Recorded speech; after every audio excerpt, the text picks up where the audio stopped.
और white house से बड़ी खबर है, मिडिल ईस्ट में तनाव के बीच अमेरिका ने ईरान पर अपने हमलों को और तेज करने का दावा किया। तो अमेरिका पर बढ़ते युद्ध खर्च का बोझ कम करने के लिए खाड़ी के सहयोगी देशों से मदद मांगने का संकेत दिया है।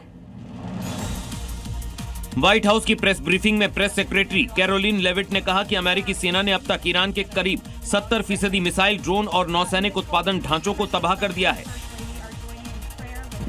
लेविट के मुताबिक अमेरिका ईरान पर सटीक हमले कर रहा है। तो वहीं एक और बड़ा संकेत देते हुए व्हाइट हाउस ने यह भी कहा कि खाड़ी के सहयोगी देश युद्ध खर्च में उनका सहयोग कर सकते हैं। अमेरिका इन देशों से सैन्य खर्च में योगदान की मांग कर सकता है। और बड़ी खबर, ईरान पर यूएस विदेश मंत्री का बयान सामने आया है, उनके पास परमाणु हथियार ना हो। कहा यह भी है कि उन्हें आतंकवाद को रोकना होगा, ईरान घातक हथियार ना बनाए, ये तमाम शर्तें रखी गई हैं और ईरान से पड़ोसियों को नुकसान ना हो।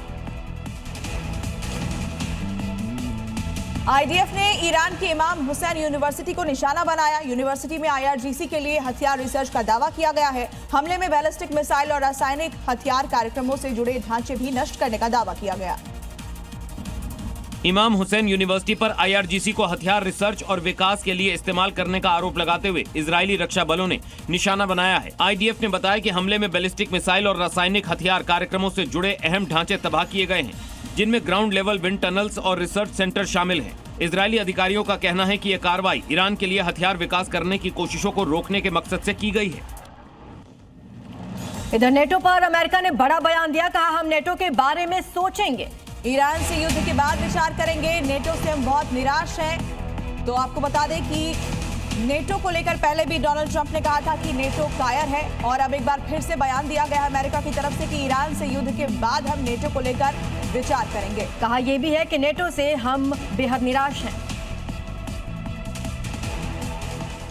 अमेरिका ने नेटो पर सहयोग देने के लिए दबाव बनाने की कोशिश की है। अमेरिकी विदेश मंत्री मार्को रूबियो ने कड़ा संदेश देते हुए अमेरिका को सहयोग देने का दबाव बनाया है। अमेरिका के विदेश मंत्री मार्को रूबियो ने नेटो को साफ चेतावनी दी है। उन्होंने कहा कि यदि नेटो केवल यूरोप की रक्षा तक सीमित रहेगा, लेकिन जरूरत पड़ बोल मादरचोद बोल, क्यों मारी तूने उस बच्चे की गांड? दरोगा साहब, ठंड का मौसम और वो लड़का बहुत ही ज्यादा सुंदर हो। अब वो बच्चा कहाँ है? वो बच्चा बहुत खुश है और यहाँ टाइम वो यह वीडियो देख रहा है।